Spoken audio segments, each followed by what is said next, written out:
வாழ்க்கையில் நம்மளுடைய இலக்கு, அதாவது மனம் அழுத்தம் இல்லாமல் வாழ்கிறது.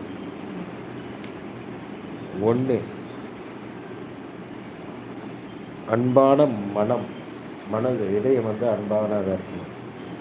2, அழகான 2 குழந்தைகள். 3 பெட்ரூம் வீடு வாங்குவது. 4, கார் வாங்குவது. 5, வாரத்தில் 5 நாள் மட்டும் வேலைக்கு போகிறது.